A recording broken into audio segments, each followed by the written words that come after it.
Queridos amigos, bienvenidos a este su programa donde Dios llora. Hoy nos vamos a Oriente Medio, a Irak. Ustedes pueden pensar, Irak está muy lejos, de allí yo no conozco nada. Sin embargo, estoy segura que ustedes conocen al profeta Jonás, sí, el de la ballena, que predicaba la conversión en Nínive, o les suena Babilonia, Mesopotamia, el río Éufrates. Quizás se acuerdan también de Abraham, que era proveniente de Ur de Caldea. Todos estos sitios que he nombrado están situados en lo que hoy es Irak. Por eso muchos llaman a Irak la cuna de la cristiandad. Sin embargo, los cristianos de este país han sufrido muchísimo en el pasado y siguen sufriendo ahora en nuestros días. Ya hemos hablado de este tema en otras ocasiones.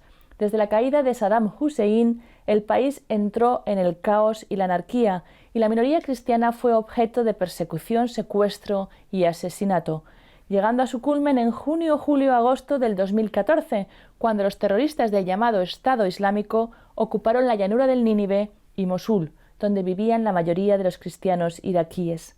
Vamos a hablar hoy con alguien que conoce la situación de primera mano y se dedica a ayudar a aquellos que tanto han sufrido en los últimos años. Iván de la Sota, hispano-francés, vasco para ser más exactos, que ha estudiado ciencias políticas e historia y desde hace cerca de 2 años colabora con la Fundación Ayuda a la Iglesia Necesitada en la reconstrucción de aldeas cristianas destruidas por el Estado Islámico en la llanura de Nínive, en el norte de Irak. Iván, muchas gracias por estar aquí hoy con nosotros. Gracias a ti, María, por acogerme aquí. Estoy muy contento de por fin poder compartir todo lo que he aprendido en estos 2 años viviendo en el norte de Irak, en lo que es el Kurdistán. Iván, he contado un poquito la historia, pero me he dejado el último capítulo, el capítulo de la liberación de la llanura del Nínive, cómo fue expulsado el Estado Islámico. No quería ser muy larga mi introducción, prefiero que nos la cuentes tú. Tú llegaste poquito después. ¿Qué había pasado justo antes de que tú llegaras? Yo llegué a Irak a finales del 2017, en septiembre, así que justo un año después de la caída de Mosul. La coalición internacional con las fuerzas iraquíes y gran apoyo de las fuerzas kurdas, de los Peshmerga, que tomaron la ciudad de Mosul en octubre del 2016, después de meses bombardeando la ciudad. Todo lo que es la llanura de Nínive, donde estaban los cristianos, fue liberada las semanas antes de Mosul. ¿Y lo que te encontraste cuando llegaste ahí fue destrucción total? Depende de los pueblos, obviamente, pero gran parte de Nínive es completamente destruido por bombas aéreas, por la guerra contra Daesh.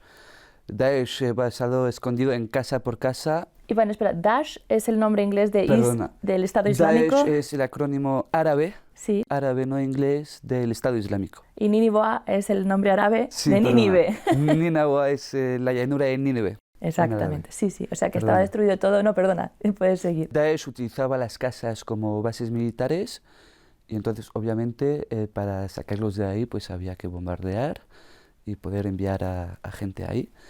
Y por eso muchas de las casas están completamente destruidas. Hay 3 categorías de casas que hemos... Sí, esto lo vamos a ver después. Primero cuéntanos, Iván, ¿por qué fuiste a Irak? No es el mejor sitio del mundo para pasar un tiempo, ¿no? Bueno, desde hacía tiempo quería ir al Oriente Medio. Cuando estudié Historia y Política descubrí ahí el mundo árabe, mundo oriental. Y entonces me dije que después de mis estudios quería ir ahí, que sea Irak o otro sitio. Luego contacté con Ayuda a la Iglesia Necesitada, que me dijeron que necesitaban a alguien en Irak para un par de años. Y entonces pues me eché al agua y me fui. ¿Y cuál es tu misión exacta? Hay muchísimas cosas que hacer, ya lo sabemos, pero tú tienes una misión muy concreta. Sí, yo lo que hago es voy a los pueblos a por información, a visitar los edificios que hace falta reconstruir, a hablar con la gente local y también todo un poco de comunicación que me piden. Pero la mayoría, si estoy en los pueblos de la llanura de Nínive, hablando con los locales, cristianos, con la ayuda de los curas locales. De los sacerdotes. Y Los cuando hablamos sacerdotes. de cristianos, también son de diferentes ritos, ¿no? Porque, a ver, en los países que vivimos, la mayoría de nuestros espectadores, nosotros, cuando hablamos de la Iglesia, es la Iglesia católica, también están los protestantes, pero en estos países de Oriente Medio, sobre todo, es la Iglesia católica, no de rito latino, que es el que tenemos nosotros, sino de rito, hay varios, ¿no? Cuéntanos un poquito. A ver, sí, es un poco Sin mezclarlo, más... no complicado, pero un poquito... Muy simple. En Irak, por lo menos, hay 3 ritos principales. Los caldeos, que son católicos pero muy antiguos, los católicos siriacos del rito oriental y los ortodoxos. Los caldeos son los más numerosos, luego los ortodoxos siriacos y acabando los católicos siriacos. Ujú. Y los dos primeros reconocen al Papa como el jefe de la Iglesia, aunque tienen su propio patriarca, ¿verdad? Los ortodoxos no, Exacto, obviamente. los dos primeros. Los caldeos católicos y los siriacos católicos le reconocen al Papa, pero los dos tienen sus patriarcas. Ujú. El patriarca caldeo está en Bagdad y el patriarca católico Sirio. es sirio, su sede está en Siria, pero ahora mismo, obviamente por la situación en Siria, no está ahí. Está en Líbano, creo. Está en ¿verdad? Líbano, exactamente. Vale, solamente para poner un poquito Sí, también una la imagen. complicación que hay un poquito cuando hablamos de los cristianos. Entonces, mi pregunta es, cuando hablamos de reconstrucción, estás diciendo que sobre todo te dedicas a mirar, a hablar con la gente, pero con el fin de volver a reconstruir estos pueblos. Quizá la palabra pueblos hay que también tenerla en cuenta, porque lo que se define como pueblo a veces son pequeñas ciudades, ¿no? Por ejemplo, sí, Karakosh, llamada Bagdeda ahí, decimos que es un pueblo, pero antes de Daesh tenía unos 50, 60.000 habitantes y ahora han vuelto la mitad, el 51, 52%. Ujú. Entonces sí, ya no es un pueblo, es bastante grande, es una ciudad pequeña como europea, como en todos sitios. Y luego efectivamente sí que tenemos pueblos que son mucho más pequeños, donde hay 1.000 y pico habitantes. Claro, y cuando hablamos de reconstrucción, Iván, ¿a qué te refieres? ¿Es empezar de cero? ¿Es sobre todo, o hay un nivel de reconstrucción? Cuando Ayuda a la Iglesia Necesitada llegó ahí, reunimos a todos los ingenieros de todos los ritos de Nínawa y los ingenieros analizaron 3 tipos de casa. Categoría C, que es una casa donde hay unas cosas rotas, pero no mucho, entonces la reconstrucción es más rápida y cuesta menos. Luego tenemos categoría B, que son las casas quemadas, que tengan un cuarto quemado, un piso o toda casa. Obviamente dura más porque hay que quitar las antiguas paredes, desinfectar todo y volver a hacerlas. Entonces, más dinero y más tiempo. Y la tercera y última categoría son las casas que están completamente destruidas, donde quedan 3 paredes y piedras en el suelo, que en algunos pueblos es la mayoría y en otros la mayoría de las casas están parcialmente dañadas. Y tú dices que lo que tu trabajo es ir a hablar con la gente, que sean los dueños de estas casas, me imagino. Bueno, los dueños hablan árabe o siriaco, la lengua de los cristianos, pero los curas hablan o inglés o francés, hasta algunos hablan castellano. Y ellos son los que conocen a las familias de sus pueblos, la casa donde viven, dónde están, si han vuelto a Irak, si no, si tienen hijos, las prioridades y tal. Entonces pasamos por ellos. Ellos nos dicen, pues mira, en mi pueblo tengo 40 casas quemadas, tengo 100 casas parcialmente dañadas. Entonces los ingenieros analizan esas casas, escribimos un report y cuando el dinero se envía, los ingenieros y la gente local reconstruyen sus casas. Uh-huh. Vamos a ver ahora un pequeño vídeo en Karakosh, justo la ciudad que has dicho que era la más grande, donde había el mayor número de cristianos después de Mosul, que tuvieron que huir.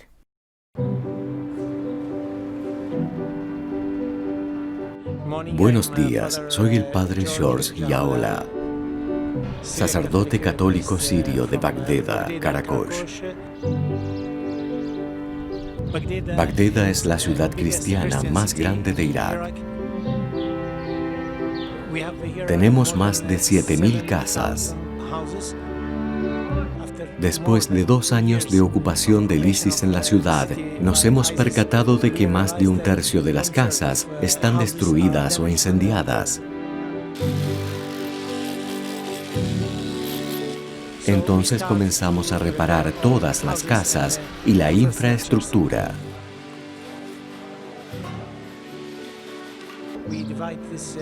Dividimos la ciudad en 10 zonas. Ayuda a la iglesia necesitada, cuida una de estas zonas y esperamos continuar trabajando en otras.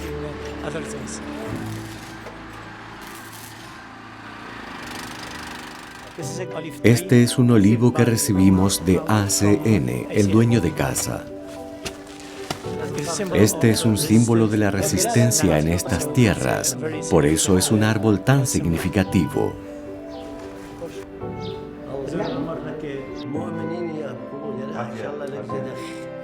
Confiamos en Dios y por eso regresamos, dijo. Él tenía 2 hijos que vivían en el Líbano, pero regresaron. Cuando convencemos a otras familias que viven en el Líbano o Jordania a que regresen, para nosotros significa una batalla ganada por la reconstrucción. El ISIS destruyó estas casas para decirnos que nos fuéramos, pero nosotros nos quedamos porque somos más fuertes que su plan.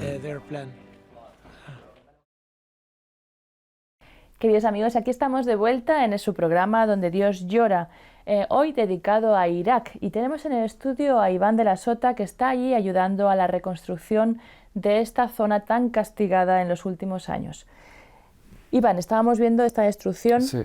Que, bueno, parte de ella tiene que ver con el Estado Islámico, pero otra parte fue causada por la liberación. Exactamente, por la coalición internacional bombardeando esos pueblos y Mosul para que los yihadistas de Daesh salgan.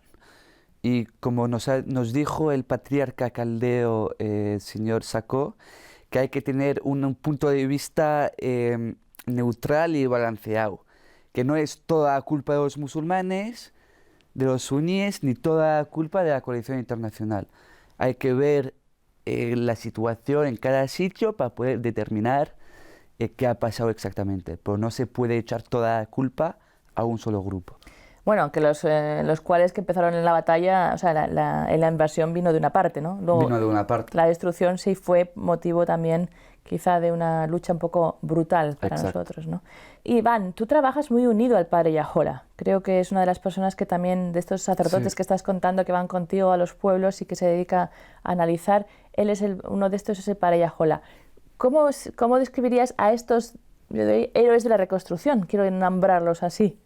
No voy a ver al pueblo con el padre Yahola. Cuando voy a Karakosh, le voy a ver al padre Yahola, que él está ahí todo el año. Es el cura de una parroquia de Karakosh, que se llama Mar Benham y Sara. Y es, como has dicho, uno de los héroes de la reconstrucción. Es el jefe del comité local de reconstrucción para Karakosh. Desde que se fue Daesh, fue uno de los primeros en volver a Karakosh, y desde entonces dirige todo el programa de reconstrucción, les conoce a las familias, conoce a las casas. Sin él, definitivamente, ayuda a la iglesia necesitada. No podría trabajar en Karakosh porque no sabríamos cómo hacer con la gente local y dónde empezar y cuánto cuesta el material y todo en torno a la reconstrucción. Nosotros tuvimos la suerte de poder viajar juntos en uno de los viajes que fui invitada a ver esta impresionante labor de la reconstrucción, y mi experiencia y mi impresión en aquel viaje, y por lo que estás contando es así, es que los sacerdotes son fundamentales para la reconstrucción. Completamente. ¿Podrías contarnos un poquito de ese papel que está jugando hoy en día en los diferentes sitios, hay varios de ellos, los sacerdotes en la reconstrucción o en el regreso de esas familias cristianas? Y mucho antes, ya cuando los cristianos huyeron de la llanura de Nínive hacia sitios más seguros, el primer sitio a donde iban era la iglesia de su grito, a la iglesia local. Y los curas se quedaron con sus creyentes. Entonces, esa relación, todo en Irak, que es una sociedad muy patriarcal y religiosa, en todos los pueblos, que sean musulmanes, que sean cristianos, la vida está alrededor de la iglesia. La iglesia hace todo para ellos. Las escuelas, la comida, la electricidad, obviamente todas las labores pastorales, pero sin un cura, sin sus iglesias, los cristianos ahí están completamente perdidos. Sin un cura ya no hay cristiandad en Irak. El sacerdote es el pilar, dijéramos, Es el pilar. para que se pueda construir Exactamente. la sociedad. Si yo en Irak tengo un problema, le voy a ver a mi cura. No le voy a ver a la policía, no le voy a ir a ver al gobierno local, nada. Voy a ir directamente a mi cura. Lo cual es precioso, pero también trae algunos problemas, porque el pobre sacerdote realmente sobrenaturalmente... Tienen un montón de trabajo, están en todos sitios, pero aguantan muy bien. Nos estabas contando que en Caracas, por ejemplo, la mitad más o menos han regresado. Sí. ¿Cómo sería tu análisis general del regreso de los cristianos en estos 2 años que llevas trabajando allí? En toda la llanura, un poco más de la mitad de los cristianos ya han vuelto. Muy pocos de los que se han ido al extranjero quieren volver. Algunos que siguen en Irak, pero en otros sitios siguen teniendo dudas. Para volver quieren 3 cosas. Que la iglesia esté ahí, que tengan seguridad y que los niños puedan ir a la escuela y que tengan hospitales. Si los cristianos tienen eso, volverán. En el momento no lo tienen, entonces muchos siguen teniendo duda. Pero en 2 años he visto un cambio inmenso, no solo en la gente que ha vuelto, pero ahora hasta hay atascos. Cuando iba ahí no había ningún coche, no había nadie. Y cuando vi un atasco por primera vez, yo que odio los atascos, estaba tan encantado porque significa que la gente ha vuelto, que van a hacer compras, que van al supermercado, que van a la iglesia, que... Entonces, todo eso se hace que y un cristiano vuelve y van a volver más. Hay un efecto de dominó, va uno y todos van. Y sobre todo sobre la familia, ¿no? Para ellos la familia es muy importante. La familia, por ellos la familia y la iglesia. Muchos cristianos que siguen en Irak, que tienen familia en Canadá, en Australia, en Europa, en América, los primos que están en extranjeros dicen, mira, aquí se ve bien, ven, vete de Irak, pero siguen ahí y muchos dicen, esta es mi tierra, yo de aquí no me puedo ir. Y se van una semana y ya se vuelven locos y tienen que volver al pueblo. Porque se sienten ahí enraizados. Enraizados y desde hace 2000, 3000 años.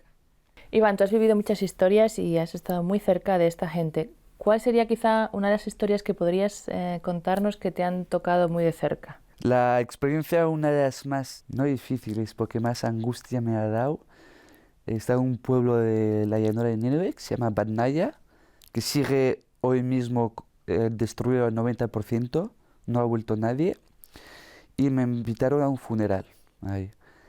Y entonces fue a ese cementerio, y en el cementerio las tumbas estaban abiertas, las capillas pequeñas estaban explotadas por bombas. El Estado Islámico abría todas las tumbas porque pensaban que los cristianos escondían oros y tesoros.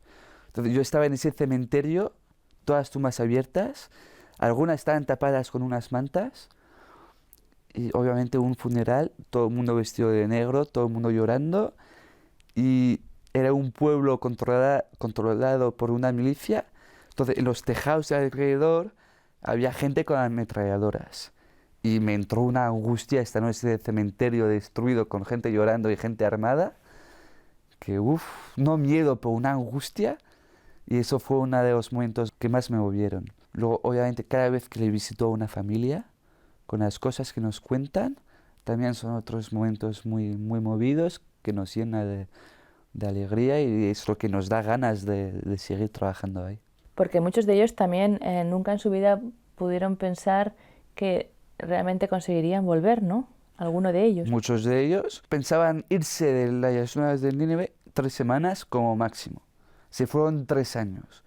Entonces, cuanto más tiempo pasaban fuera, más se decían, el regreso va a ser imposible.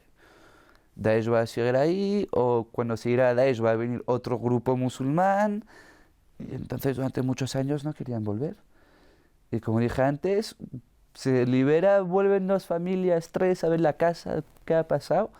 Y de ahí, vuelve una gran parte de los cristianos. Me imagino que también será un gran agradecimiento porque que puedan volver en realidad es sacrificio de muchos, no precisamente de las fuerzas políticas y del gobierno, que creo que no está haciendo mucho, sino de mucha gente, tanto los benefactores de las fundaciones, como hemos hablado, pero también el esfuerzo de la Iglesia, de los sacerdotes iraquíes. La Iglesia local, la Iglesia internacionales, todas las organizaciones religiosas, ONGs, sin ellos los cristianos no habrían vuelto. Habrían vuelto del 5%. Iván, cuando ves estas cosas y estas historias tan de cerca, una pregunta un poquito más privada, pero ¿no te parece que las preocupaciones de los países occidentales y de muchos de nuestros países, los que estamos viendo este programa, yo diría son banales? Cuando vuelvo a Europa, suelo volver cada 2 meses y medio, 3 meses, y los primeros días estoy furioso con lo que veo, cuando hablo con los amigos, con la gente. El problema es que en Irak luego te pasan por insignificantes, y entonces estoy muy crispado cuando vuelvo y esta gente que solo les preocupa a ellos y tal, y no... Sí, entonces, como dices, hay una frustración cuando vuelves. ¿Te cuesta un poquito adaptarte? Cuesta. Ahora ya estoy acostumbrado, todos mis amigos me toman por un loco cuando estoy en Irak y cuando vuelvo, así que ya yo lo que les digo es, pero ir ahí y ver por vosotros. Pues, no, es Irak. Claro. Y tú estuviste también ya en Camboya ayudando a una fundación para niños. Estuve trabajando primero cada verano de voluntariado y luego me quedé el año académico ayudando a niños de los basureros y niños de la calle. En Camboya, en Asia. Y luego también tú te has dedicado mucho a estudiar el conflicto en el Congo. También he visto... Sí, hice unas prácticas con una ONG de Bilbao, jesuita, que se llama Alboan, y bueno, fue prácticas de 3 semanas, y mi trabajo era ver cómo los minerales que se encuentran en teléfonos, en móviles, en cámaras, en tecnología, en relojes, cómo sale del Congo, de minas en el Congo, y cómo llega a Europa, a Estados Unidos, a empresas como Cartier, a empresas como Swatch y creadores de teléfonos móviles. Entonces, yo te preguntaría 2 cositas. Una, este tipo de experiencias, ¿cómo te ha enriquecido a ti como persona? ¿Y qué dirías a tanta gente, que no tienen que irse tan lejos, pero yo creo que esta posibilidad de hacer algo por los otros o interesarse por mejorar el mundo se puede hacer casi siempre, incluso en el mismo pueblo que se puede hacer en uno. casa, empezando en casa, en la calle. Exacto. Entonces, para ti, ¿por qué es importante hacer este tipo de experiencia? Bueno, al principio, el verano que empecé en Camboya era para hacer algo distinto. Para todos los veranos antes estaba en la playa con los amigos, entonces quería hacer algo diferente, algo que salga un poco de lo común. Primero, conocer a nueva gente, salir de su burbuja donde se sabe todo, se sabe cómo hacer, se está muy cómodo, y ver el mundo. Y trabajos así se aprende mucho, pero también se da un poquito de... Y pues nada mejor que una ONG para hacer eso. Y en el terreno de momento es difícil, estás cansado, estás sucio, vas de un pueblo al otro, pero cuando voy a un pueblo que no he ido desde hace tiempo y veo una casa, un edificio, y lo veo, hace un mes aquí ya no había nada. Y ahora está reconstruido, así que te... ¿Ves? Sí. Alegra mucho. Ves el fruto del trabajo. Exacto. Y eso también te quería preguntar, porque a veces uno no se siente que es como la gota en el océano. Hay días en que piensas que el trabajo que has hecho es completamente inútil, y hay otros días en que estás muy contento y que sigues. Al día siguiente estás cansado, te quieres ir a casa y hablas con alguien y ya te quedas para un mes más. Es muy emocional todo. Se nos está acabando un poquito el tiempo en el programa, como siempre. Te quería hacer 2 preguntas más. Una, ¿cómo es la fe de los iraquíes? Porque yo creo que esto también incluso personalmente puede ser anclada. Que nos ayuda mucho a nosotros, que la fe es como una cosita que va como de decoración a veces en nuestra vida, ¿no? Explícanos un poquito qué te ha supuesto para ti, quizá incluso, esa fe que tienen ellos. No entiendo cómo después de lo que han vivido con Daesh y antes, desde la caída de Saddam Hussein, cómo hacen para seguir tan impregnados de esta fe. Yo no les entiendo, y yo en su situación creo que me habría enojado y me habría ido, pero ellos dicen que todo ha sido una prueba de Dios y que ya la han remontado. Y así que la tienen anclada en misa todos los domingos, está llena de gente joven de todos sitios, hay misa todos los días y siempre agradecen al Señor. Yo personalmente no sé cómo hacen. Bueno, un ejemplo que tenemos que seguir, ¿no? De esa confianza Exacto. en Dios, ¿no? Exacto. Y lo último, ¿cuál es tu visión de futuro, tanto de los cristianos como de Irak en general? Complicado, el futuro va a ser complicado.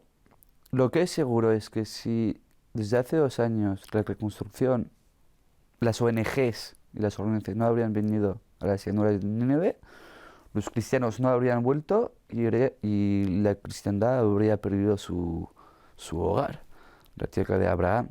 Ahora, los próximos 2 años van a ser crucial porque hace falta que, ahora que las casas están reconstruidas, hace falta economía, tienda, ya empieza a haber, pero ahora hace falta empresas grandes que vuelvan ahí, que vuelvan a invertir, hace falta seguridad.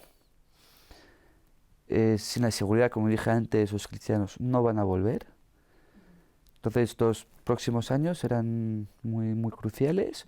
Hubo elecciones en Irak hace 1 año.